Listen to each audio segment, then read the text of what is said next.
Since we actually do have a quorum. And not that we need one for matters by the public, but it's always nice when we have one. All righty. Commissioner Woodward, you're in charge of the cards. All right, the first three cards, we have Linda Smith, Gail Ladd, and Fane Lozman.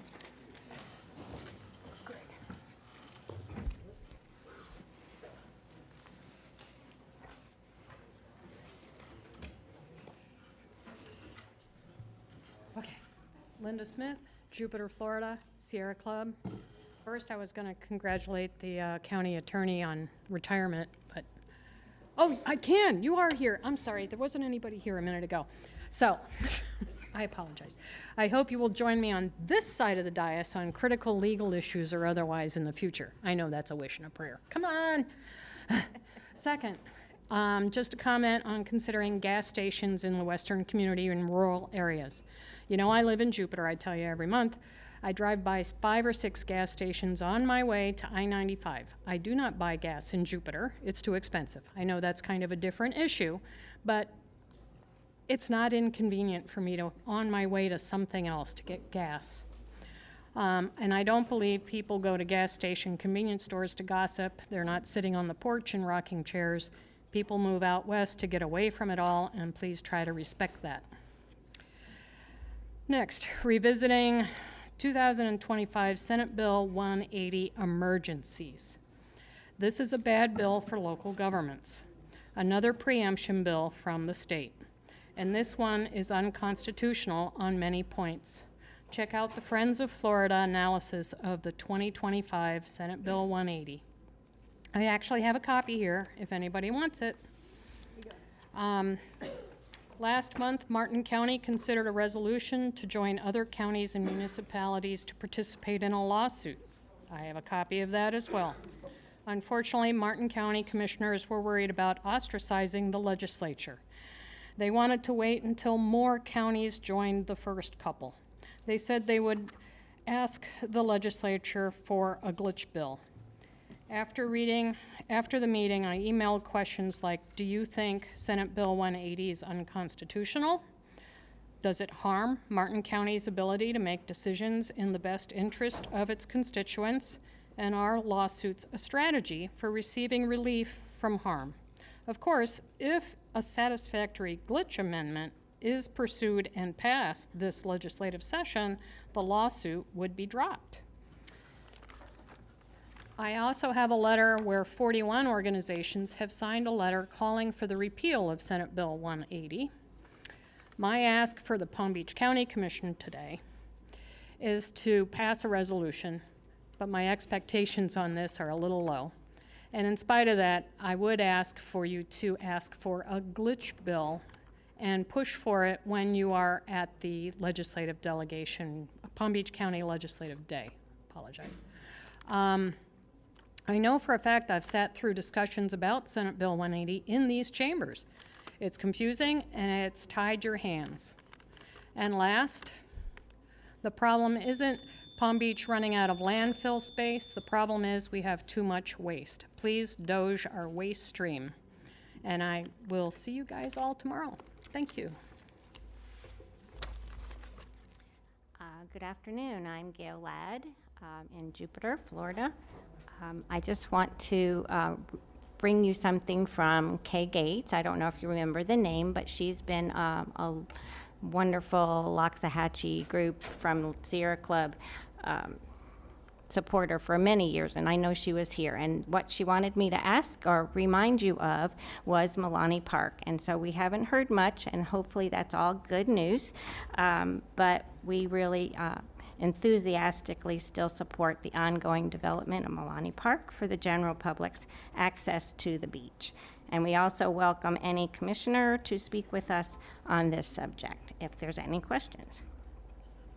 Also, I want to bring up the fact that we strongly, as Loxahatchee Group Sierra Club, oppose the building of the new incinerator that we're going to be talking about tomorrow, so I'll be there too. This incinerator will cost a minimum of $1.5 billion, that's a B, dollars. It will be larger than the one it replaces, as you know, and therefore will release more pollution. Now, I know all the information says that we will make sure that it does not cause problems with pollution, but you know how the EPA right now is having problems with getting support? I'm always worried about when leaders do not really understand that we really do have climate change.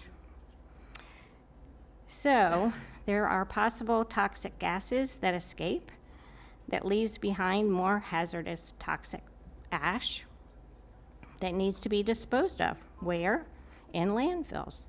Now, landfills are not ideal, of course, but they're less harmful than incineration. Zero waste is the best option. Policies and programs that other cities and counties have adopted. I sent you through email a report from Delaware. I don't know if you had a chance to look at it, but if they can do it, we can do it. It's really important. Palm Beach County can improve existing waste systems by reducing the waste, expanding recycling, promoting composting, especially commercial composting, and yard waste. Implement the recycling and composting of yard waste. And remember to leave the leaves where they belong, on the ground, to make compost. Thank you for your attention.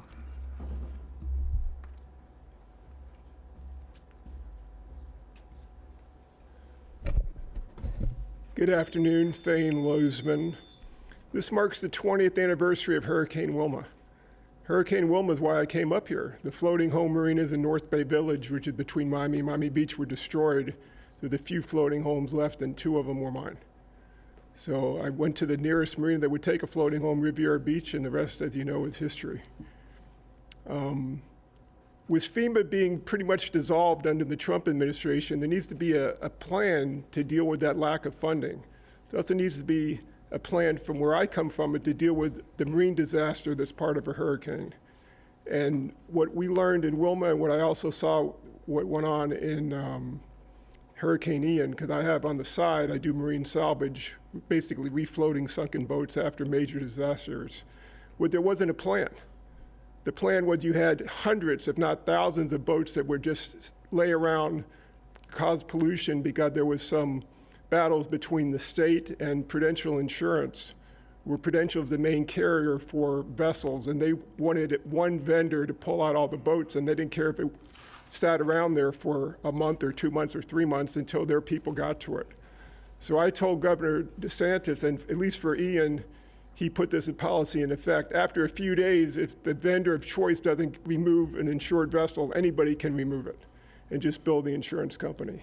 So the bottom line is that the county should have a policy, a similar policy, that after a major disaster, if the vendor of choice to remove a sunken boat does not have the amount of personnel to do it, that's open to anybody that can remove that boat. Now the point is, where do all those boats go? In Ian, they designated a park where they pretty much ran around the clock to pull out these sunken boats with cranes, and they also had boat ramps nearby. Where's the facility to do that? Because in the next 5 years, this place is going to get whacked just statistically. So I think there needs to be some discussion about, an agenda item or workshop to talk about how we're going to make up for the FEMA shortfall. How are we going to deal with a marine disaster when you have thousands of boats that are sunk or disabled? Where are we going to move them to? Can we have something in place to deal with that before we try to react to it after the storm happens? I want to wish the new county administrator well. He's got some big shoes to fill, but it looks like he's up to the job. Thank you very much. Fane, why don't you talk to Patrick and Todd back there and see if you've got some suggestions for them. Thank you. Okay, we have Candace Rojas, Aaron Atkis, and John McGraw.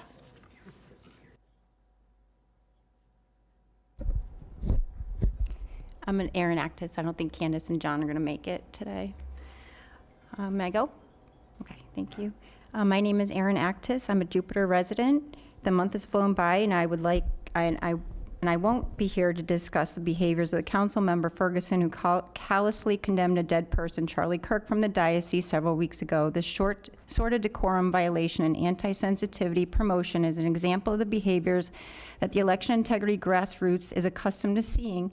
It will not be overlooked by the MAGA patriots and common sense individuals of this county and this great state of Florida. According to several acts that are now laws, the general public and our county employees are of the utmost importance.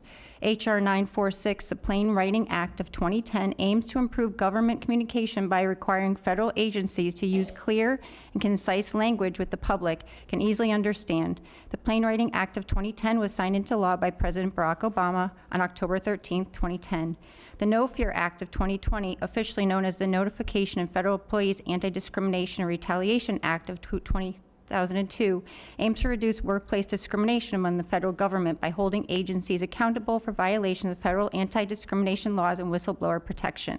This went into effect May 15, 2002. I am so happy to see the election crimes are finally leaking out, so stay tuned. Folks, it's going to get bumpy as we request a grand jury for redress of our grievances. As per statute 104.43, as U.S. citizens of America, here's a quick overview of last week's special primary election on September 30th, which garnered 8.61 voter turnout, 31,000 active registered voters with 51% on election day. 947 vote by mail were collected over 30 days since August 26. There were 6 cured ballots, 1 overvote, and 6 undervotes, or blank. 4 were vote by mail, and 2 were done on election day. 3 in-person early voting sites open and closed and staffed for 8 days. 4 drop boxes, or SBIS, secure ballot intake stations, open and closed staffed for an unknown number of days, unavailable, all available around the county. The estimated waste, fraud, and abuse was astronomical in this election, with a single ballot at one point costing the taxpayers $2,000. Times 4, that was $8,000. Ballot cards, they weren't even regular ballots. As well, the statutes were violated again, 101.572, 101.131, and 104.29, which are described below for convenience. 104.29, inspectors refusing to allow watchers while ballots are counted. The inspectors or other election officials at the polling location shall, after the polls close, allow as many as 3 persons near them to see whether the ballots are being recorded correctly. Any official who denies this privilege or interferes therewith commits a misdemeanor of the first degree, punishable as provided in statute 775.082 or 775.083. Thank you. All righty, that's it for cards. All right, we're going to move on to finish the regular agenda, which we did not finish this morning. So we will be on item 5A1, which is airports. Laura Beebe, hi, I apologize. You've been here all day. Does anybody need a presentation? Would someone like to make a motion? Second. I have a motion from Commissioner Flores, a second from Vice Mayor Baxter. All in favor? All opposed? See that motion carries 7-0 because Commissioner Woodward is right there. Could I say, I just want to say thank you. Sure, go right Okay, ahead. thank you. Ms. Beebe, I was at a couple of airports the last week, and I have to say that we have one of the finest airports in the country, and I appreciate all that you do. Of course, you know me, I want to see even more advertisements, paid advertisements, but it is a beautiful site, our PBS. It's good to come home to it. Thank you for all you do. Thank you. So that was item 5A1. We are now on item 5A2, A and B. Does anyone need a presentation? I have a motion from Commissioner Flores, a second from Commissioner Sachs. All in favor, all opposed. See that motion carries 7-0. We are now on to 5B1A and B, Youth Services. Does anyone need a presentation? No, Madam Mayor. I'm just going to say that Center for Child Counseling is one of my absolute favorite organizations in the county, and I'm glad that we're able to partner with them. This is when we bring our nonprofits together and say that we're partners, this is a true example. So thank you. Commissioner Flores.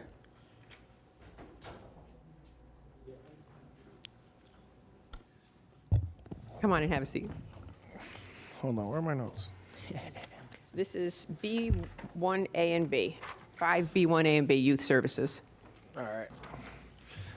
First of all, to staff, I'm excited about this. I know that you guys, we spoke, and you guys made some changes. It looks like the unit cost structure, you guys stabilized that to a standardized rate, so I appreciate that.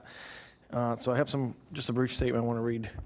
So I want to take a moment to emphasize how important these services are for our children and families in our communities. The Family Visitation Center provides a safe, supportive environment where children can maintain healthy bonds with their parents and caregivers, even during some of the most difficult times. By partnering with the Center for Child Counseling, we are strengthening this work. These services don't just keep families connected, they help reduce stress, build parenting confidence, and create pathways for stronger reunification. This is an investment in the well-being of our youth and stability for families across Palm Beach County. So thank you so much, and I want to make a motion to approve. Second. I have a first from Commissioner Flores, a second from the Vice Mayor. All in favor, all opposed. See that motion carries 7-0. Thank you very much. All right, we are now on item 5C1. Madam Mayor, if no one needs a presentation, I will, never mind. It's just direction. Well, actually, we have one card for 5C1. Would you like to come up and speak, Ms. Nash? I think you're the only card. Is she the only card?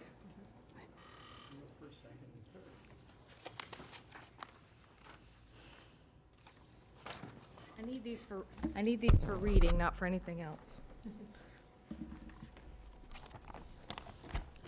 My note said, "Good morning." Well, good afternoon, Commissioners, and thank you for the opportunity to speak. My name is Melissa Nash. I'm a proud Palm Beach County native, and I'm the founder, president, and CEO of Checkmark Collections, located at 2475 Mercer Avenue in West Palm Beach. Collections does not have to mean confrontation. In Palm Beach County, it should mean care, clarity, and responsibility. In 2024, nearly $12 million in EMS balances were written off, dollars that aged out at 5 years. The lesson is clear: the sooner accounts are addressed, the more recoverable they are. An example is the clerk of courts places accounts into collections weekly at 90 days with flexibility to recall them. The process of early placement plus recall keeps dollars in play and in control. Right now, it could be estimated that 50 to 60 million of EMS billings exist in the revenue cycle post-adjustment timeframe. In our experience, half of residents resolve balances digitally, while many seniors who represent a share of EMS calls rely on a friendly phone call and a follow-up letter as their choice for communication. We also understand that Palm Beach County is unique in its offerings, like my hometown of Belglade, Florida. I encourage you to consider a pilot program that works in tandem with the current billing vendor, that uses multiple communication channels to meet residents where they are and to prioritize the accuracy of account information to avoid unnecessary hardship. Just asking is good governance. This approach would protect Palm Beach County finances, support the fire department, and continue with the trust. Thank you for your leadership. I look forward to working together on a solution that serves both our residents and our county. Administrator Abruzzo.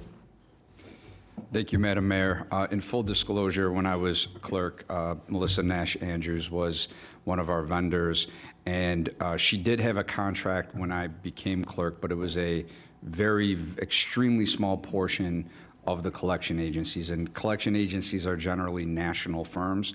I bumped it up where she would get the same lion's share as the national firms, and she has done a tremendous job. I did not ask her to come and speak today. I didn't even know she was going to be here today, but I wanted to disclose that. Thank you, Madam Mayor.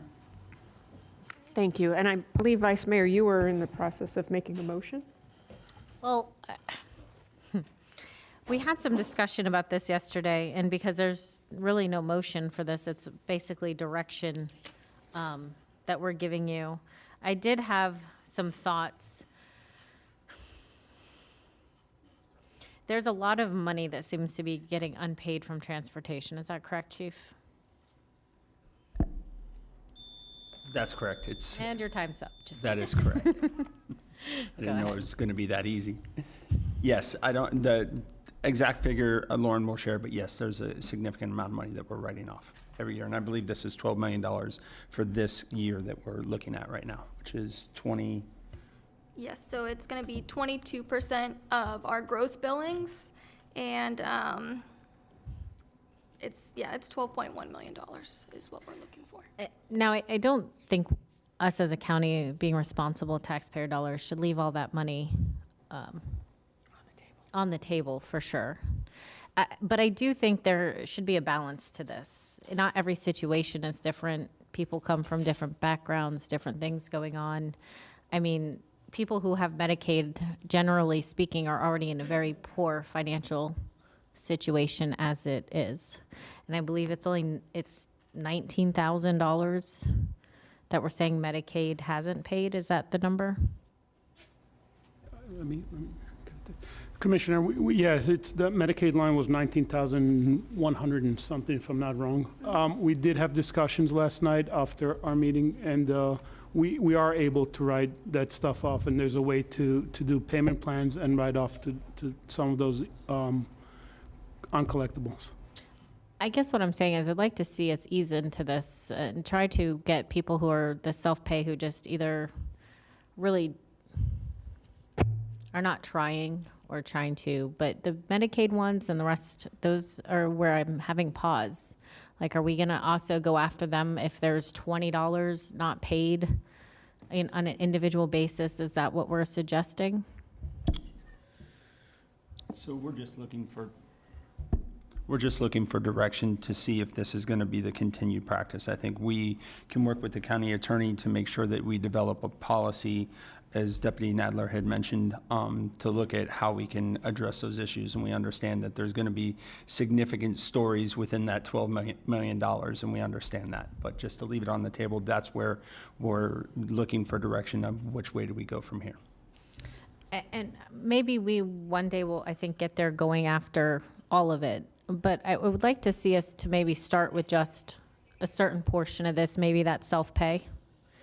And if there's unportions left over from insurance or whatnot, and we've gotten the lion's share of our money, maybe that's a starting point. And again, I haven't set one idea. I would love to hear your ideas of how to handle this. But again, there are a lot of stories out there of people struggling, and especially people already on a lower or no cost insurance. So if we get the direction that we can start going to collecting, we'll put a policy together that we can come to the board back with and have rounds and see how you want us to implement it. But I think the first step is do we write it off, or do we go the other route and start collecting and see what guidelines the commissioners will take, and vice mayor and mayor, to uphold the policy. So wrapping up my thoughts, I don't like the idea of leaving 12 million, but I would love for you to come back. This is just me. I'll see how my fellow board members feel with some of those potential policy options. So thank you. Commissioner Bruzzo. It's tough. Administrator Bruzzo. Thank you, Madam Mayor.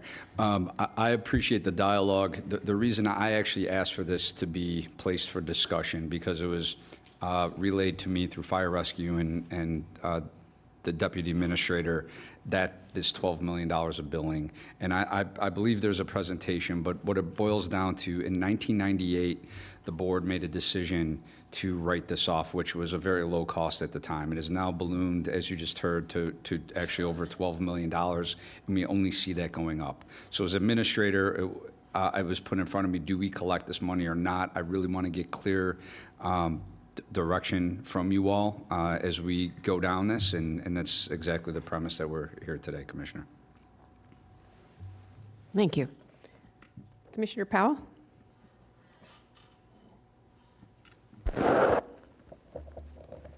Thank you, Madam Mayor. And who is our, do we have a current vendor who is collecting or who tries to collect? Fire rescue does, I believe, and I'll let them address that. My comments prior have to do with the clerk. So the clerk collects a lot of our money in different realms, but wouldn't be for this. And I'll turn. So we have a third-party billing vendor that does all of our collections up front as far as the billing and invoices and collection of those payments. Currently, right now, for transports, we do not send them to collections. However, for different revenues, such as like our fire inspections and miscellaneous revenues, we do send those to collections, and that's through Valley, who's contracted through the county. Specifically, the lead department would be OFMB. And Commissioner, they collect at a 3.5% rate. Is that accurate? Oh, for the record, my name is Lauren Majorowski, the Finance Director for Palm Beach County Fire Rescue. 3.5%, so we've only had Valley since December of 2024, so we really don't have a true rate of what they bring in for us. When we speak to Digitech, who is our third-party billing vendor, they typically see with Valley about 2 to 3%. In the RFP that we did piggyback off of, they tend to put their best foot forward to where those collections range from 6 to 11%. So if we were going to collect any of that, let's just say 2% or so, we would be looking around $233,000 of the $12 million. As follow-up, if this were something that we wanted to do, would we have to bid that out to determine who the vendor would be? Or the firms? I don't believe so. Since we did piggyback off of the St. John Rivers contract, that one was specifically for emergency transports, so we should be able to just join that contract. We would probably have to bring it to the board in order to increase the threshold on it, though. Okay. As it relates to the cost of transport, what is the average cost of a transport, or what is the average cost of each billing that we're looking at? So currently, right now, for our BLS and ALS, we charge $730. And then for our ALS 2 transports, it's $890. 69%, 69.48% of the outstanding fees, which totals $8,422,611. Let me say that again. $8,422,611 is self-pay. Of that self-pay, it's those who have no insurance information attained or non-payment. So we don't know if those individuals are individuals who just don't have insurance, who are not documented, who we don't have a breakdown of who those individuals are. My question, I guess, or my concern would be with regard to those in there. Would this number potentially increase, seeing that recent federal legislation will result in a lot more people not having, I would say, when it talks about insurance here, it looks like it talks about no auto insurance or deductible not met. It doesn't talk about, or it doesn't mention health insurance. So if an individual doesn't have auto insurance, would their health insurance then pay for the transport, or would that be directed to self-pay? So their health insurance would pay for the transport, and typically that's not the issue. As regards to, and that would really, they would fall under the insurance column. The insurance column can be anywhere from health insurance, auto insurance, workers' comp, and I'm missing one. But the self-pay are those that we just don't have information for, that don't have insurance, or we're missing information from their patient account. And that's what concerns me. I see the insurance portion, it only lists under there no auto insurance or deductible not met, and that's $1,916,508. That's right, $1,916,508 there. So those numbers are for Medicaid, Medicare, and insurance. Those numbers, and insurance is the highest number other than the self-pay that, once again, $8,422,611, which is the highest, which concerns me. How do we, I think there's something missing, and I just can't place my finger on it. How do we dig a little bit deeper, take a deeper dive, and be a bit more comprehensive in terms of the self-pay aspect of this? Is there a way that we can do that to get more variables included that would do a more comprehensive breakdown, or is that it? There's just not enough information available with regard to that $8,422,611. I will say that ever since our third-party billing vendor switched over systems back in December of 2022, the system is more robust at attaining the patient information to where we have been seeing a decline over the past 3 years in regards to our write-offs. Previously, when we came to the board, I want to say we wrote off $13.6 million, and right now we're approximately, $1.5 million underneath that. So the system that they are using is getting us more collections. We've seen us go from 65% collection rate to now a 69% collection rate, almost to 70. So that number there, it has gone down. It's just a matter of time because right now, December of 2022, we're writing off that last fiscal year of the old system. Now, I think going into this next, you should see it in the fiscal year 22 write-offs, maybe, hopefully, another decrease in the write-offs that we would bring to you if that's your choice. Thank you. One more question. We're talking about somewhere between $800 and $733 and $800 per ride. Is there an estimate of how many people that are outstanding, and are there users who are duplicate users who are maybe using an ambulance every week to be transported to the hospital or wherever and just not paying? Good afternoon. My name is Philip Oliveria. I'm Division Chief of Medical Services. So yes, we do have people who call multiple times throughout the month and the year. Sometimes it could be every week. Sometimes it's multiple times in 1 week. We do have programs with our MIH team, our Mobile Integrated Health, that follows up on these callers to help reduce that and try to get them to the services they need so they aren't dependent upon the 911 system. But it is something that happens. Thank you. Thank you. Commissioner Woodward. And then Commissioner Weiss. Thank you, Mayor. Just looking at the chart that you gave yesterday with the balance by payer type, Commissioner Powell was just talking about, it's right at 70% of the self-pay. It's no insurance attained or non-payment. It's a big number. The other ones, it's Medicaid, Medicare, which the Medicare ones are showing deemed not medically necessary or no secondary insurance or copay not met is the reasons for that category, and then the insurance.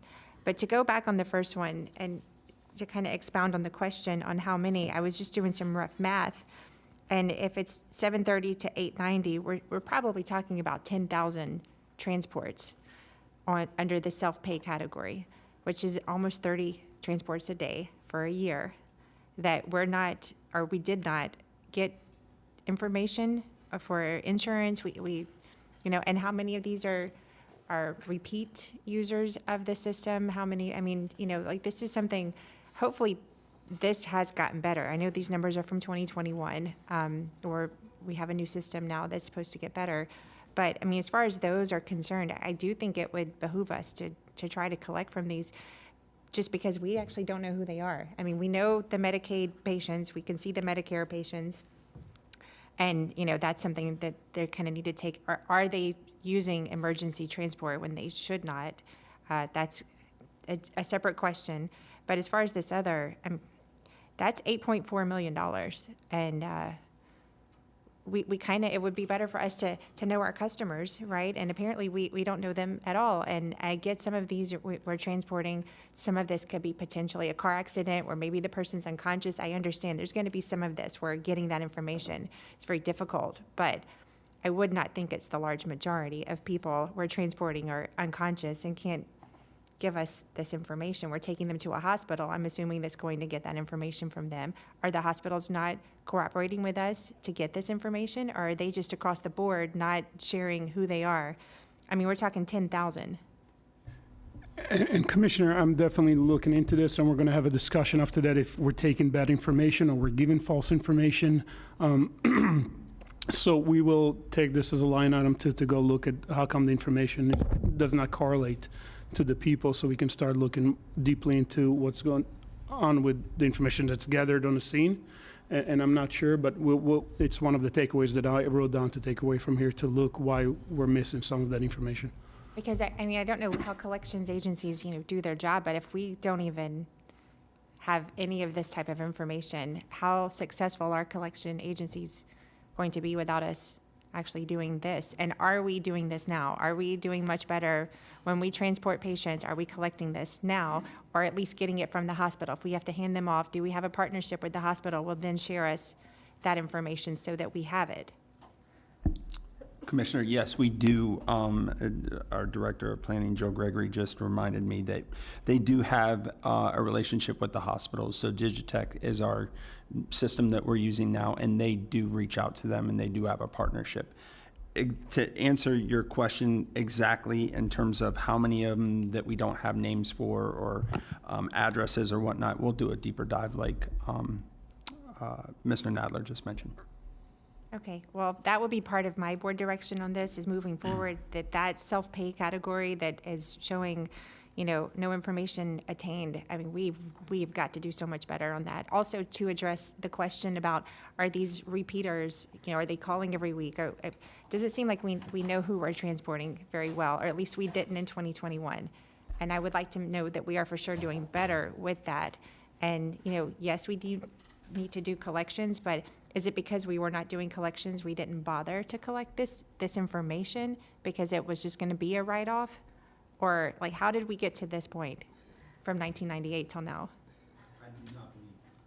I do not believe that's the case, and the only reason why is there's, being a paramedic on the truck for 10 years, it can be chaotic at times, and you're trying to get as much information as you like in terms of pill bottles and information and whatnot. So they are getting as much as probably is given to them, but we will do a deeper dive in each one of these and see what we can come up with. But you do, just because of the medicines that you would like to give somebody or whatnot, you're asking as many questions as you possibly can while you're there.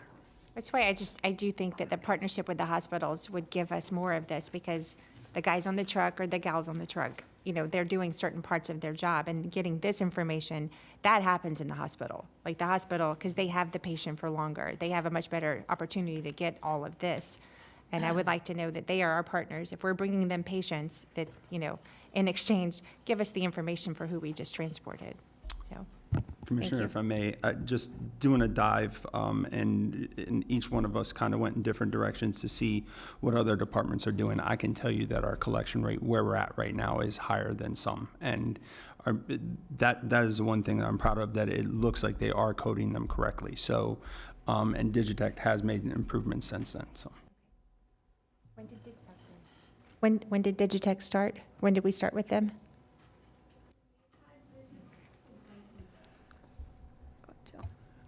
They've been different names, but the same company. It started April 15th, 1998.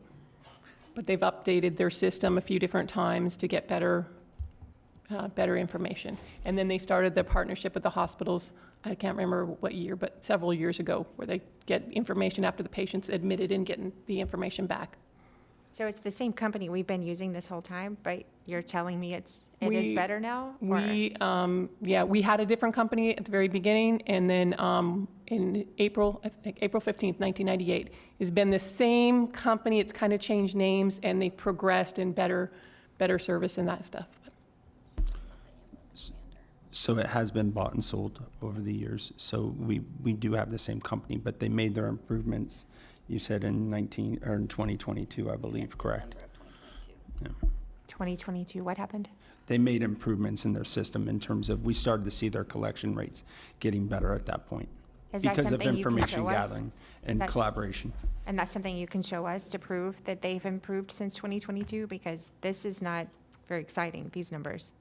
I know these are from 21, but you can show us that it's gotten better since 22? I mean, not today. Is that something that you can get to us to show that it is trending in the right direction? Yes, I do have those numbers as far as the collections rate going higher. I mean, if you look 3 years ago, the number was 65%, and if you look now, or last year it was 67, and then this year it's 69% in our collection rate. But yes, we can go back and get you all that information. So what was it in 2021 when we have these numbers? What was the percentage collection? For 2021, it's 69% because we keep them on the books for 3 years as active. Even though, we send those bills 45 days apart, we keep them on our sheets, on our, active ledger for 3 years. After the 3 years, which is why we're bringing you fiscal year 21 now, that's when we write it off as like uncollectible debt. And it's never settled, it's never forgiven, it's just written off as unforgivable debt. Commissioner Weiss. Thank you, Mayor. So I guess in terms of where I sit on this, there's a couple things. Let's start with, I'd like more, I think we need to have more data, more information, more in a more stratified way. So understanding, because obviously folks that are indigent, there's really no point in trying to get them to pay, and I'm sure that's a percentage of what you're transporting. So to the extent that we can understand, who these people are, I thought Commissioner Powell's questions were valid as well. Trying and understanding, typically, when we're dealing with health situations, it can be a while before they can be resolved, if they ever get resolved, and that can contribute to a number of calls for service. I've seen it happen with my own family members with declining health conditions. But my general feeling is that some of this is collectible, and we're not getting to it. And I think as was described, I think sometimes people just forget, or they don't realize that there might be a way to handle that works into their budget. You're looking for a few $100s. And then the other thing I'd like to know is so how many at each dollar amount, because that was another question. Should we set a limit? If it's below $100, it's not worth it. But we need to know how, where are these coming up? How many people owe, $500, $1,000, whatever that number is? How many of those cases exist?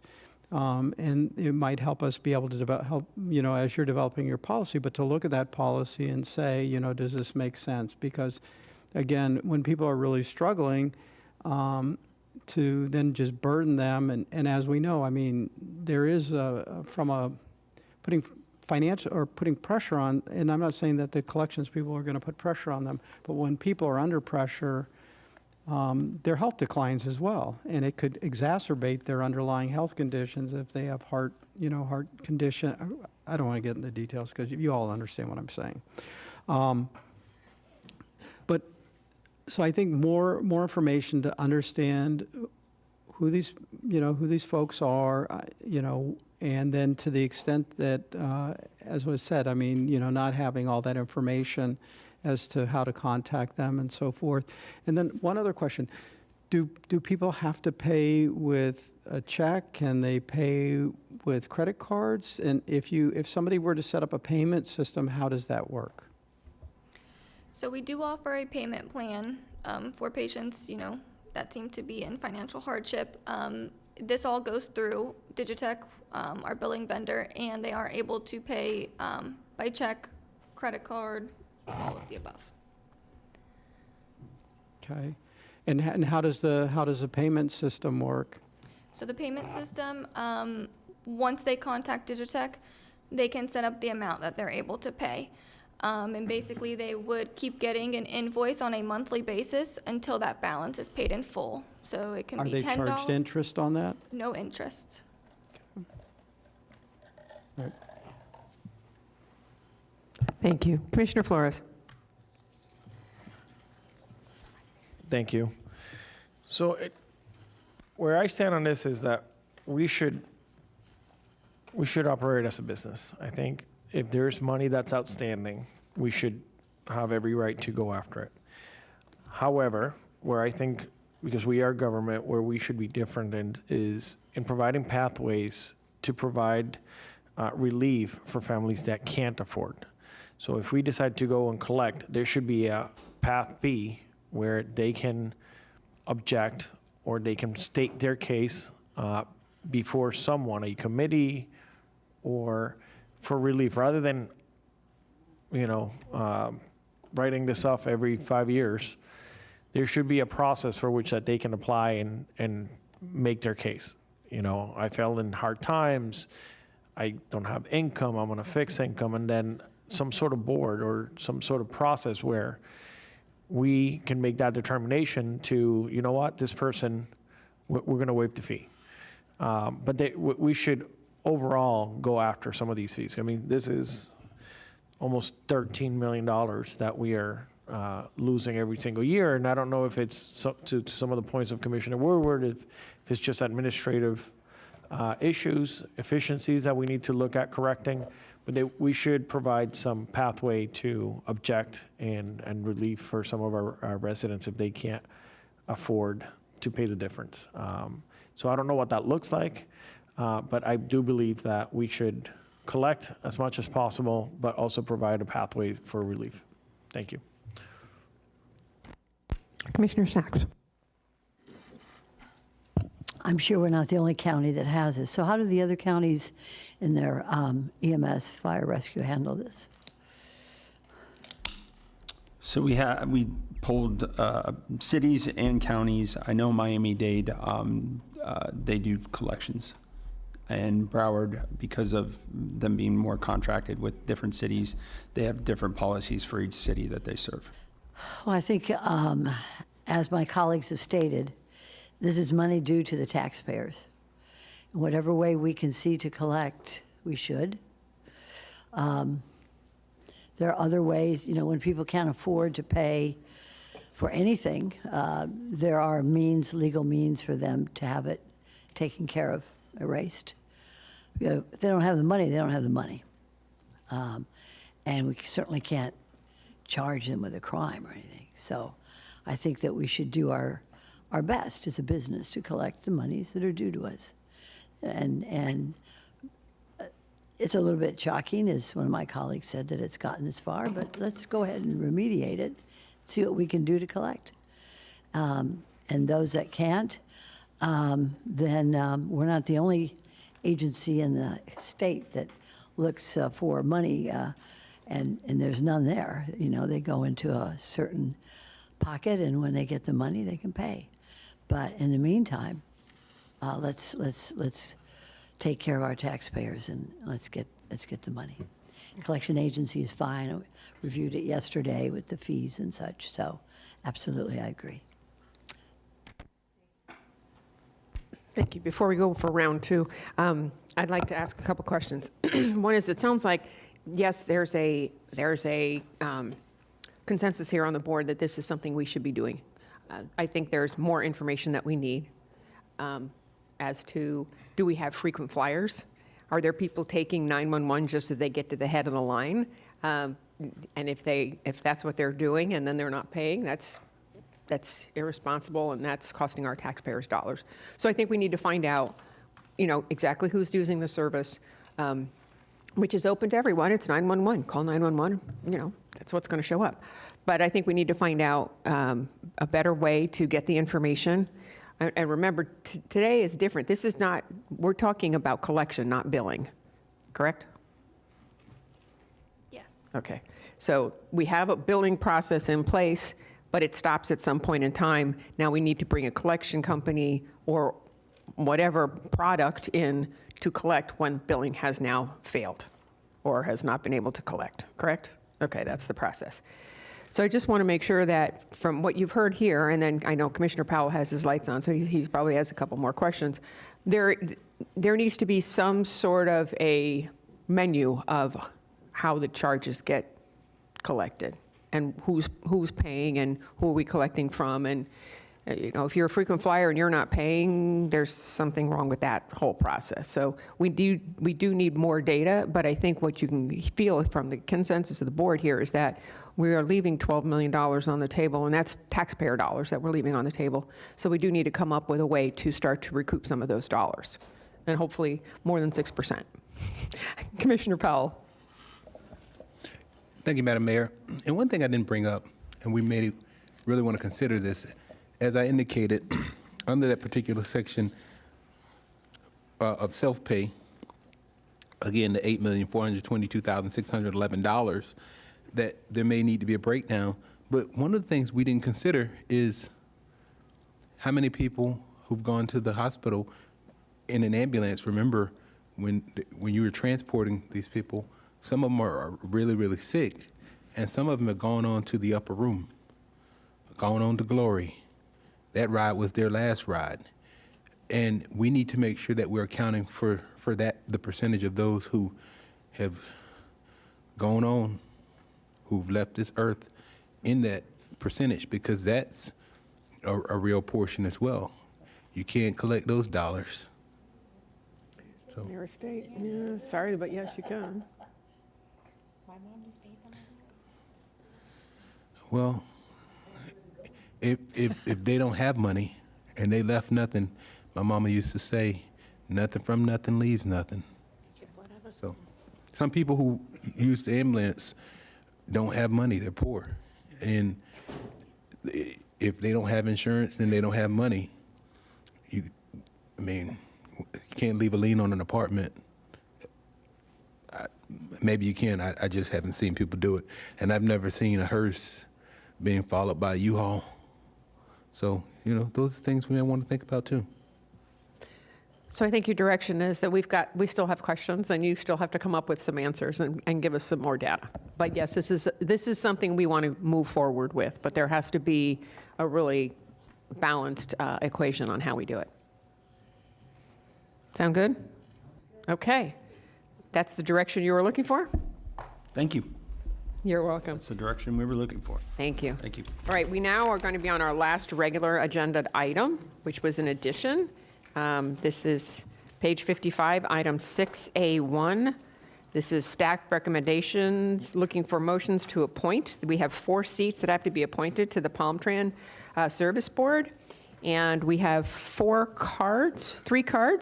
So why don't we go ahead and take the 3 cards, because I think we have some candidates in the room. Okay, we have Carmencita Mitchell, Selva Selvendrun, and Dante Mickens. Good day again, Commissioners. Thank you for coming to our Lighthouse event. So I just want to speak quickly on behalf of my board members, some of which I think are here and some are not. They have served our board proudly for many years, and I know some seats are being challenged. Mr. Selvendrun is our environmental seat, who brings a breadth of knowledge with him and dedication. He got up at 4 o'clock in the morning to go to the Port St. Lucie first inaugural ride. Mr. Mickens, behind me, has served our board for a number of years, and in addition to being on the board, has served on the RFP Selection Committee. He has various roles in the community, among them chair of the Albinism Association, former chair of the Lighthouse itself, Florida Rehabilitation Council, just to name a few. I think losing him as a valuable member of our multicultural and business environment would be a travesty as well. Ms. Carrie Ron serves our schools, and as you know, we have a difficult time with the number of children who use the service, and so her expertise in what I'm hoping will be future conversations with the charter schools to take responsibility financially so we can take the bind off paratransit. And last but not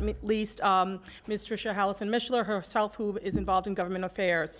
My plea to you is that we leave our board intact. I know there are a couple of people looking for seats. In a couple of years, maybe less than that, we will have people timing out, and those who are just deciding that they've had a little bit too much. So maybe they might consider waiting a little bit and getting on some of those open advisory board seats. But we remain eternally grateful to you. We hope that someday when you're less busy, you could come out to one of our meetings. We meet on the fourth Thursday of the month. The next one is October 23rd, when we will greet the 2 new members that you've appointed today. So thank you very much for your time.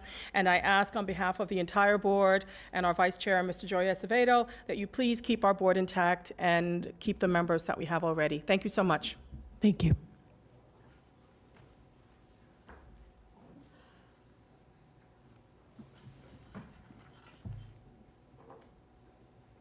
Good afternoon. My name is Dante Mickens, and I appreciate the opportunity to speak before you, Madam Mayor and Commissioners. My name is Dante Mickens, and as you know, I joyfully kind of jokingly kind of refer to her as Madam Chair, just remarked. I'm born and raised in Palm Beach County, as Miss Noel mentioned this morning. In fact, I was born at St. Mary's Hospital on 45th Street. One of the last folks to actually participate as a student at Riviera Beach Elementary School when that existed. So very local, matter of fact, so much so my grandmother has a street named after her in Riviera Beach, and Miss Inez Mickens on 1st Street in Riviera. So very deep roots here in Palm Beach County, Riviera Beach, West Palm Beach. I now reside in Delray Beach and work in Boca Raton. My current service, I enjoy serving on Palm Tran Service Board. It is a passion of mine. Anyone who talks to me knows that I always love speaking and talking transportation and the opportunity that it affords. So on some of the boards that I serve on, the Rehabilitation Council, I had the fortunate privilege of being reappointed by 4 consecutive governors to a nonpartisan Rehabilitation Council and Rehabilitation Council for the Blind. So there's a huge overlap there with that and the opportunity that transportation provides those who go through those programs. Locally, Lighthouse, as mentioned. I also serve on the Audit Committee for Families First of the Palm Beaches. I also serve statewide on Disability Rights Florida. So a lot of the proclamations that were mentioned hit personally with me. Serving on Disability Rights Florida, which serves as a protection and advocacy agency for those with a variety of abilities and unique abilities. And in addition, professionally, in my spare time, I have a full-time job as a risk management and insurance specialist and work for NCCI down in Boca Raton. And I bring those skills with me, at each Palm Tran meeting and committee meeting, looking to help ensure and protect the assets, the people, and the services here in Palm Beach County. So I think I have a unique skill set, that I bring to the table and hope to continue that service. Thank you. Thank you, sir.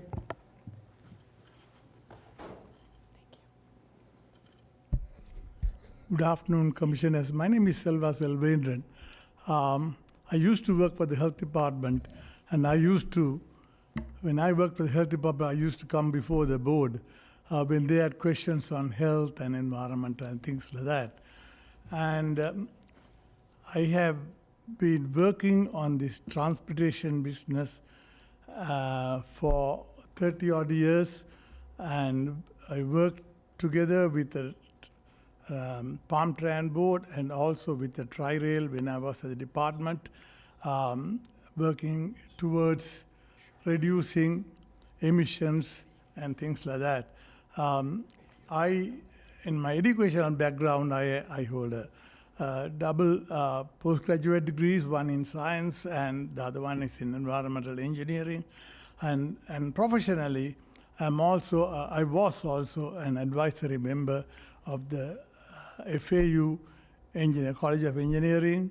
I was also the proctor for many universities in Palm Beach County, and I do not know whether any of you commissioners knew the earlier director of health department. She was one of my students, Dr. Alonso, in the MPH program.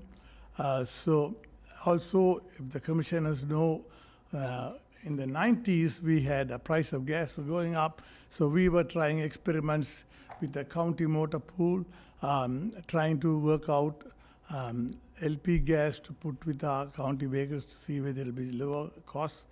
Then in 1999, the federal government gave me money. Somehow or other, they liked my work on environmental business and engineering, and they gave us money to buy the first hybrid produced in Japan. We imported it here. I do not know whether you were born even that time. We brought the car here. Many people at that time laughed at me and said, hey, you're going to fail here.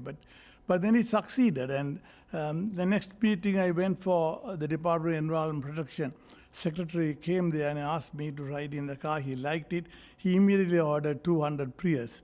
And now hybrid is a normal thing. Everybody buys hybrid.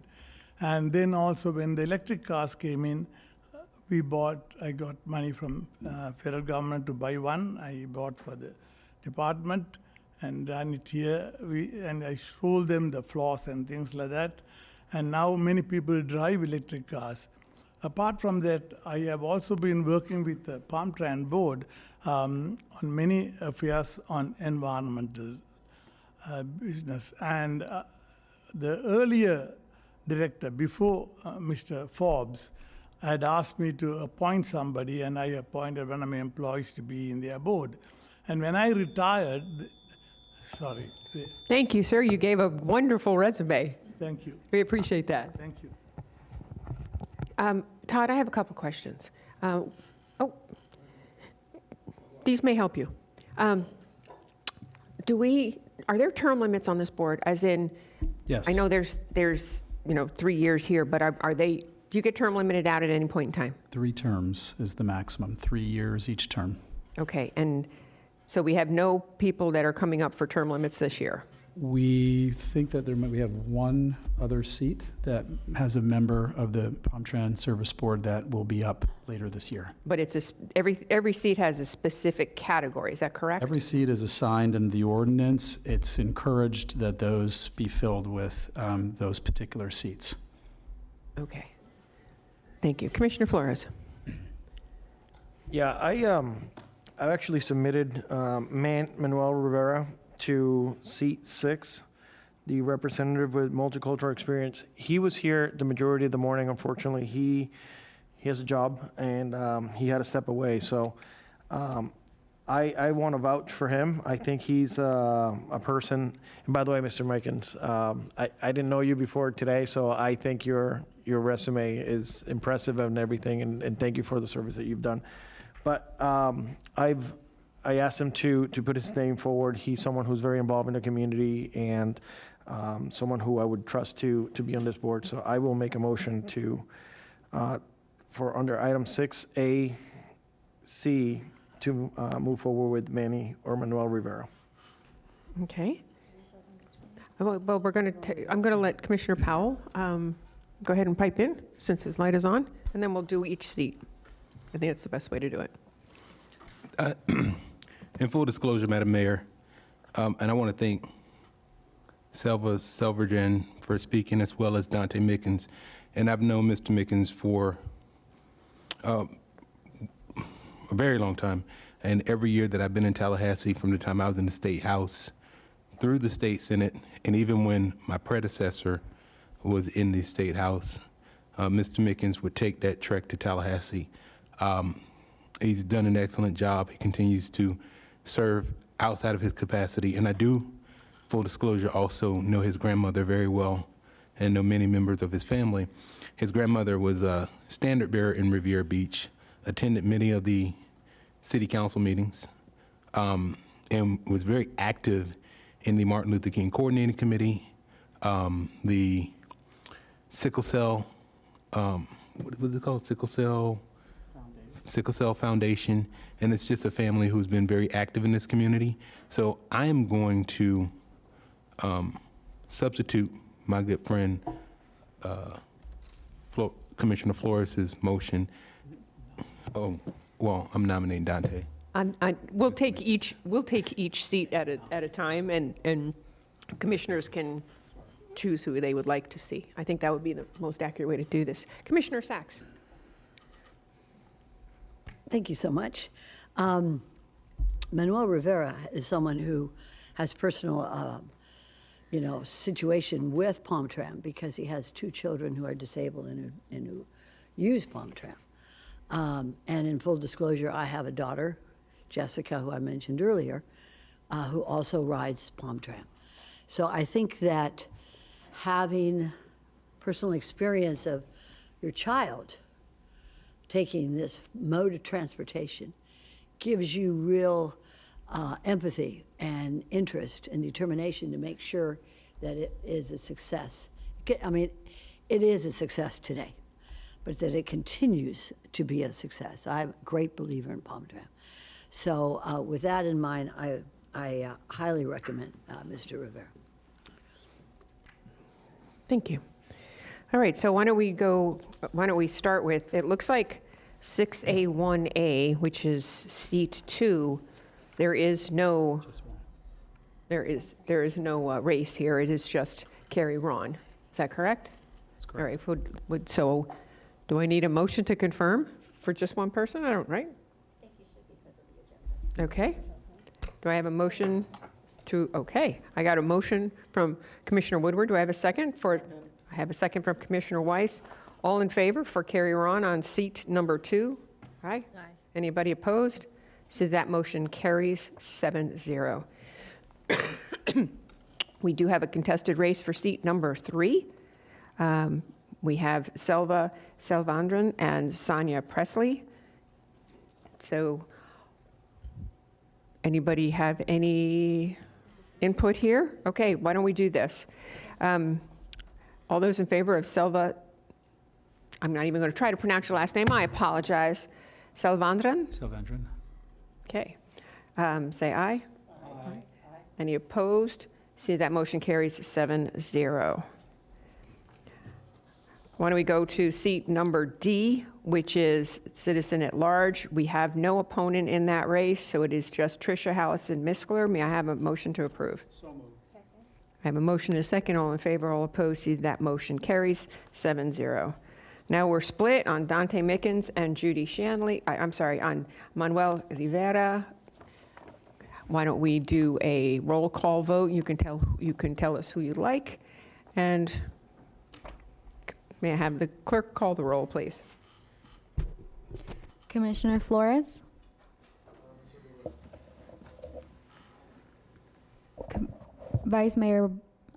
Commissioner Powell? Dante Mickens. Commissioner Sachs? Manuel Rivera. Commissioner Wise? Dante Mickens. Commissioner Woodward? Dante Mickens. Vice Mayor Baxter? Rivera. And then it's up to the mayor. Marino. And I want both of them. Is there a way we can have both? Seriously. I think we have people that are really qualified, and I don't want to see this, one over the other. I know this is going outside of the scope of things, and I'm looking at our attorney. What do we do here? Because I don't really feel that that one is better than the other here. I can give you a recommendation if you like. That'd be great. If you're interested in both of them serving, you can make that motion today to do that. We'll bring back you a revision to the ordinance that governs this that will add an extra seat to allow for that to happen. Can I get a motion for that? I'm sorry, Masimba Mutemba, Assistant County Attorney. Just a point of clarification. It's a resolution that governs, Okay. not an ordinance. So Okay. it would simply be an amendment to the resolution. I've got a motion from Commissioner Flores, a second from Commissioner Sachs.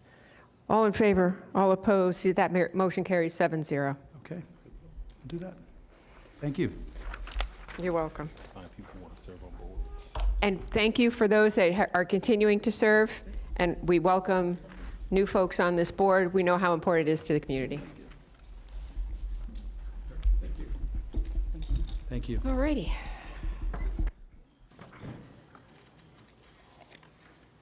All right, now individually, do any of our commissioners have any board appointments, commission district appointments that they would like to make? Commissioner Flores, any appointments? Nope. Commissioner Sacks? Commissioner Woodward? Vice Mayor? Nope. Nope. Commissioner Weiss, no. Commissioner Powell, no. Okay. Staff comments. I think we need a motion to receive and file. Is that correct? The updated board directives? I have a motion from Commissioner Weiss, a second from Commissioner Woodward. All in favor, all opposed. That motion carries 7-0. Any other comments from the administrator? Attorney? Okay. Next is board direction. Commissioner Weiss. I'm not sure if You're this is, first to the wire. I'm not sure if this is actually board direction or more of a comment, but I'm going to stick it in here. I've been made aware of something called invoicecloud.com as something that would be beneficial for our utility, our water utility, and would ask that staff take a very hard look at that. My understanding is it could save us literally millions of dollars annually. What's it called again, if you don't mind? Invoicecloud.com. Thank you. Do you have motion?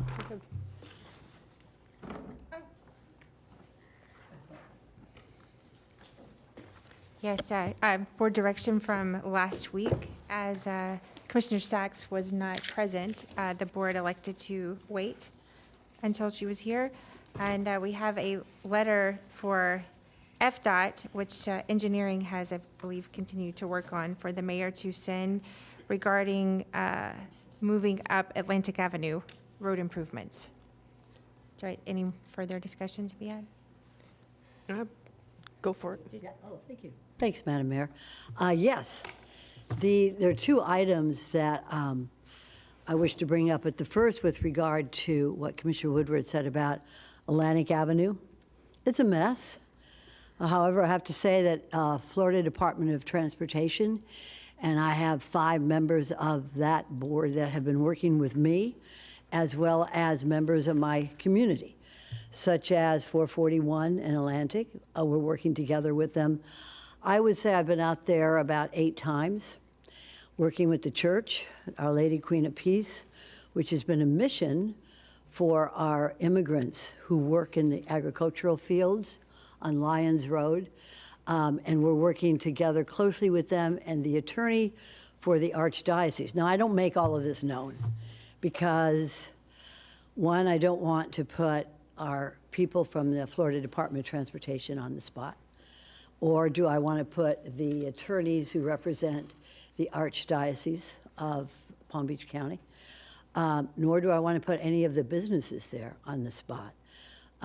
Some of those businesses, like Windmill Sprinkler System, has been there and dug the well for our house over 60 years ago. These are old, very reliable companies working together very closely with FDOT. And so I would only say, and this was going to come up at a BCC meeting, but you left early, and we didn't get to cover it. And then the next meeting, I wasn't here. I was at Vanderbilt. So I would like to say only that these issues, please, let's follow our continued protocol of, I don't talk about road issues with state departments to anybody else's district, because I don't want to mess up anything that's going on there, and it's not my district. I have plenty of issues with Clintmore Road and Calusa Elementary School that's in your district, but I wouldn't certainly write a letter to anybody there without conferring with your staff and maybe having you promote it, and I'll certainly support it. But this isn't anything that anybody else should get into unless you want to talk. I know we can't talk to each other, but I'd be more than happy to share with everybody here. The members of the Florida Department of Transportation have been working with me, as well as all the lawyers representing the businesses there. So I don't want to mess up the cart. We're doing well. It's a big project. They got to move a canal. They got to widen a road that's been there probably since the beginning of Palm Beach County, Atlantic Avenue. And so it's very delicate. So I'd like to just keep it moving in the process that this district commissioner has been working on. And And I appreciate that, and I know you would respect that.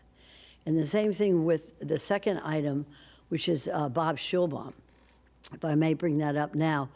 Robert Irwin, Bob Schulbaum, and I have been friends since I decided to run for office over 25 years ago. He was like my dad. He was a mentor. He said he just wanted me to change something that was very important to him. He said, don't run as Maria Sachs D. Boca. Run as Maria Sachs D. Delray Beach. And I always have. I've always been Maria Sachs D. Delray Beach. And in his honor, I've been talking with his family.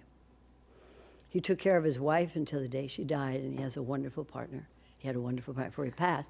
So I've been working with his family and working with Dr. Lori Vineker on getting an appropriate place that would honor his memory and his legacy.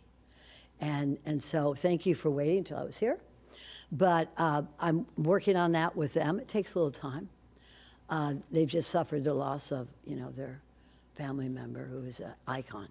So I'm working with them as to where would be the best place to honor his legacy and to honor his memory. And so I appreciate you waiting until I'm here, because this man, when you're starting to run for office, there's always somebody that sat you down and said, now listen up. You better follow this. That's what he did to me. And if I got a little bit off on one side, he pulled me back in, and I listened to him.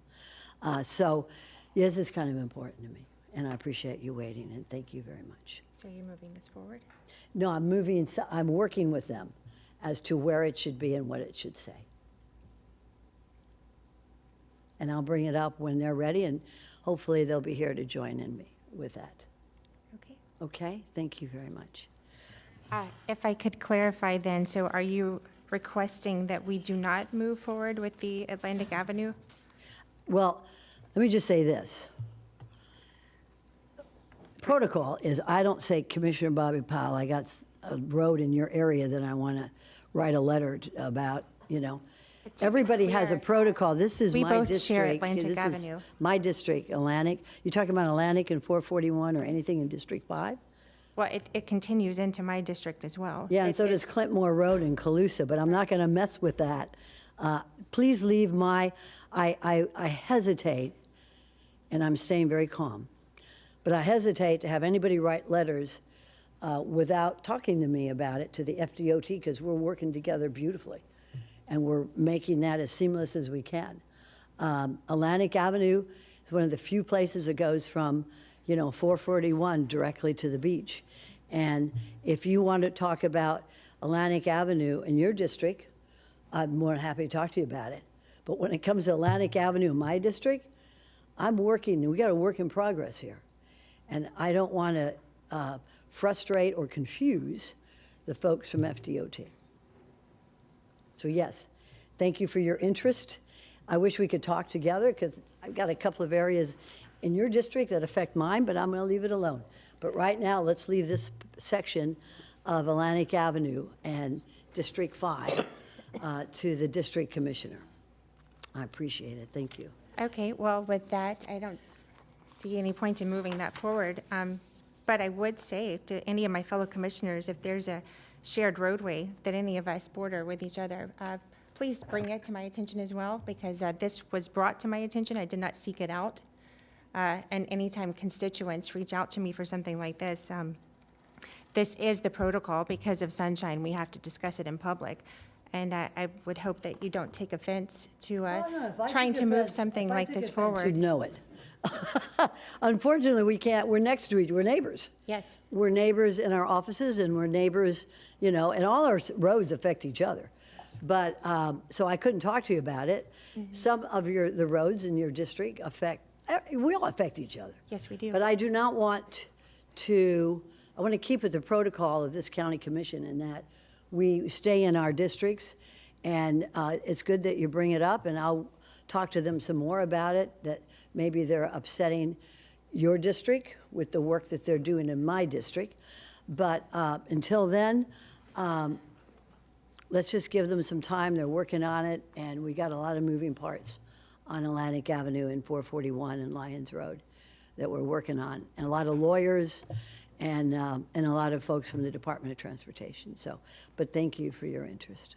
Commissioner Flores, your light is on. Is it in reference to this?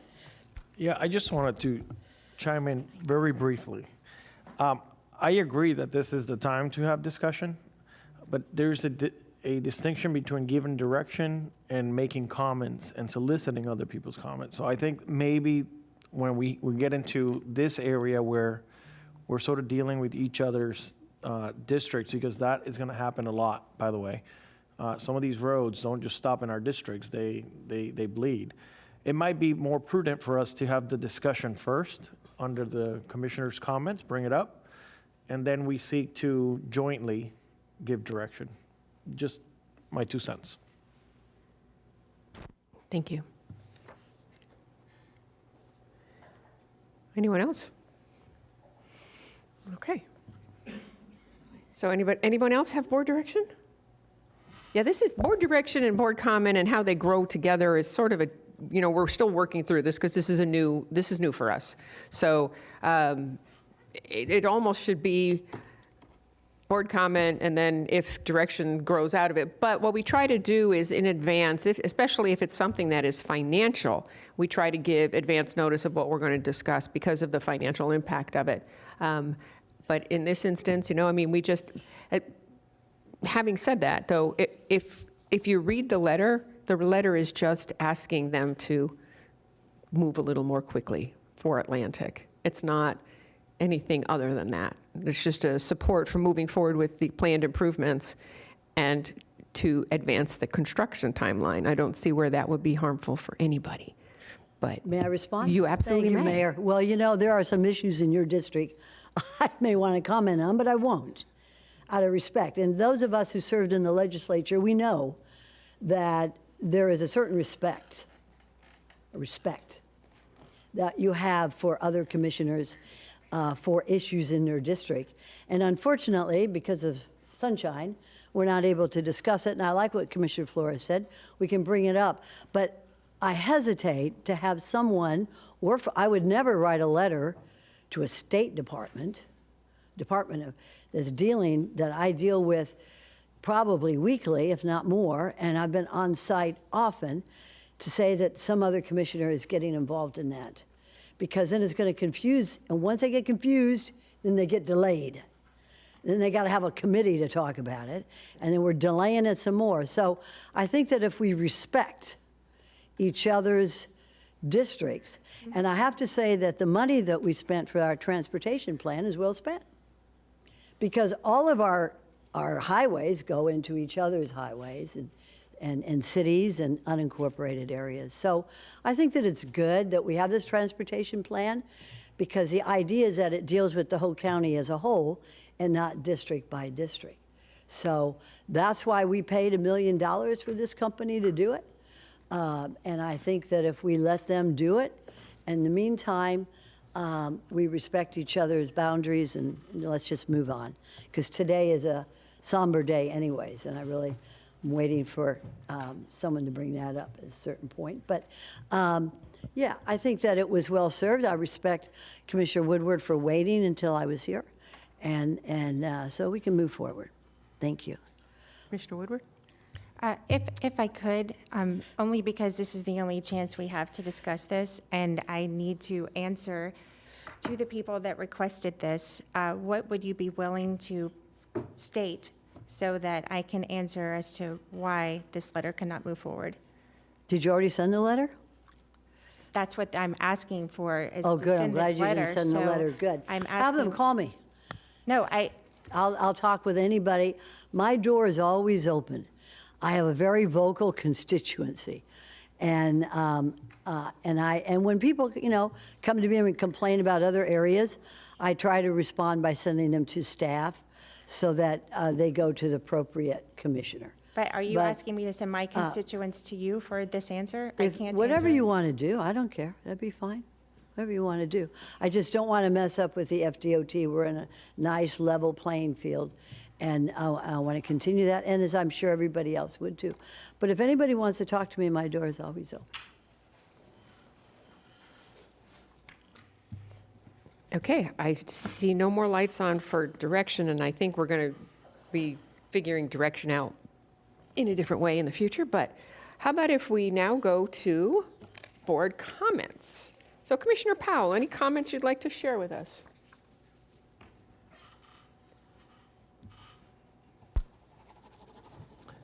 Madam Mayor, since the last time we met, in somber news, I know, and I don't know if I missed anything, but I know that one of the pillars in Revere Beach, Reverend William Burrs, passed away. I did want to recognize his passing and request permission for an off-site proclamation for Reverend William Burrs. Second. Thank you. I have a motion and a second. Do you have the motion maker and the second maker? All in favor, all opposed, see that motion carries 7-0. And then, although not here in Palm Beach County, but a good friend of ours, some of us, former Senator Chris Smith, who represented areas that I represented in the Senate, and some of the areas that I represent now, some of the areas that you represent in your district as well, Commissioner Weiss.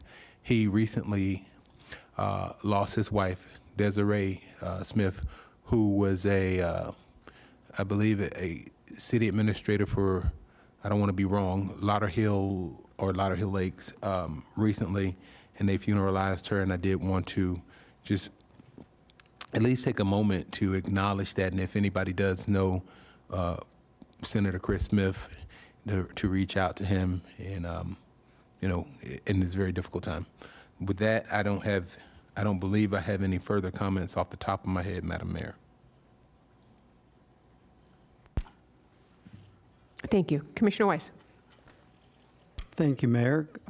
Let's see, I'm requesting an off-site proclamation declaring October as American Archives Month. Second. Thank you. I have a motion and a second. All in favor, all opposed, see that motion carries 7-0. So a couple comments I want to make. Over this past weekend, I was able to attend the West Palm Beach Green Market. It is opened for the season. I have to say it was a tremendous event, and really want to thank the city and the staff who put on it was a great event. And I know we'll be having them every weekend from now throughout the season, and invite everybody down. It was a good time for all. Also, Saturday, I attended, they have opened up, Rodney Mayo has opened up a new dog rescue. It's called 3H Dog Rescue here in West Palm Beach. They're taking some of the most difficult cases from ACC dogs that have maybe dealing with heartworm or other issues, and they nurse them back to health and are looking for forever homes for these animals. Had they not been rescued by Rodney and some of the other rescue organizations, they most likely would have been euthanized because of their conditions. So if anybody wants to give somebody or an animal a second chance. And then last week I read an article, and unfortunately CFO in Goglia was talking about our paratransit system, and that he thought we were wasting money.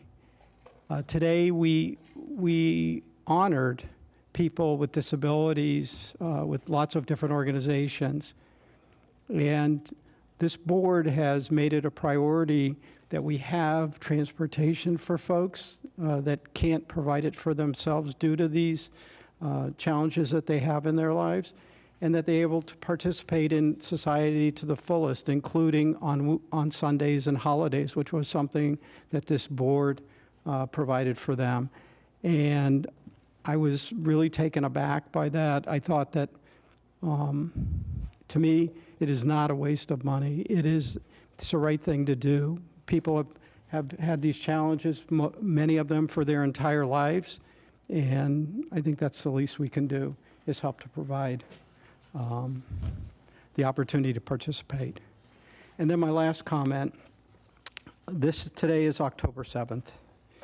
And I know to a lot of Americans, but especially to people of the Jewish community, this is a very somber and sad day. 2 years ago, over 1,200 Israelis were killed, hundreds were taken hostage. There are still some being held hostage. I pray for peace. I understand that there are conversations going on between the parties, between Israel and the folks in Gaza to end this tragic situation. But this is a day, I don't think any of us would have imagined that 2 years ago this would still be going on. And we all pray for peace, but really pray pray for everybody, but the folks that have lost family members, the folks that are still in captivity, to pray for them as well. Thank you. Administrator. Thank you, Madam Mayor. Commissioner Weiss, first and foremost, I echo your comments. Incredible day, and very proud that we are the largest holder of Israel bonds in the world. Under your leadership, it started in your committee that you chaired to put us in that position. I also wanted to let you know, and the reason I called Mayor prior to your comments, because of the great work of Deputy Administrator Tracy Ellison sitting in the audience. We've been communicating. We already have a meeting scheduled with Invoice Cloud, so appreciate it. Thank you, Madam Mayor. Thank you. Vice Mayor, because I always forget to come back this way, so go for it. No worries. I want to echo Commissioner Weiss's sentiment. That was a tragedy that happened, and I hope that never happens again. But I think hate in any form should be not tolerated. We should come together as a community, regardless of our backgrounds, religions, and what we believe. So thank you for bringing that up, Commissioner Weiss. And I hope everyone has a good rest of your day. Thank you. Commissioner Woodward. Thank you, and I would like to echo Commissioner Weiss. It was the 2-year anniversary, and anytime we stop treating each other as fellow human beings, it's bad time for our society. And I think we've seen a lot of just escalating on this, and hopefully we remember this and how it felt that day to see what the terrible things that happened and can start moving in a better direction. So very sorry for that. Commissioner Sacks. Yes, let's all pray for peace. Really need it today, but you can see that peace doesn't happen by itself. It happens with the leadership like you had. I didn't know you were in that committee, Commissioner Weiss, that promoted the Israeli bonds, and we had a clerk of the court that was able to move that forward. So, as someone once said, let's all be instruments of your peace, and let there be peace. Thank you. Commissioner Flores. Yes, I'm requesting an off-site proclamation declaring October 15, 2025 as Florida Outreach Center for the Blind White Cane Safety Awareness Day. I got lots of seconds, but we'll give it to Commissioner Woodward. All in favor, all opposed. See that motion carries 7-0. You're welcome. All right, briefly, I would like to request, and you know what, to the attorney, can I request an off-site proclamation instead of giving it to someone else to do? Because I know we always give it off to someone. If she requests it, we can just move it, right? No, here. Vice Mayor, would you go ahead and request that for me, please? I, for the mayor, would like to request an off-site proclamation recognizing Peggy Adams Animal Rescue League's 100th anniversary on Monday, November 10th, 2025. Thank you. I got a motion and a second. All in favor, all opposed, see that motion carries 7-0. Commissioner Weiss brought up the West Palm Beach Green Market. I'd like to do a shout out to the Palm Beach Gardens Green Market, who celebrated their 24th anniversary this year. We kicked it off on Sunday. Saturday, if you want to go to the Green Market on Saturday, go to West Palm. If you want to go to the Green Market on Sunday, go to Palm Beach Gardens. I'd also like to thank everybody for indulging us with our doggy day out again this morning. And we're hoping that our 10-month-old Strudel gets adopted as quickly as the other 2 dogs that we have brought to council, to commission chambers before, which was within the week. So our kennel, our animal care and control is a little full. So anybody who wants to visit and bring home a furry friend so they can have a forever home, we'd greatly appreciate that. And with that, I think we are adjourned. Thank you very much.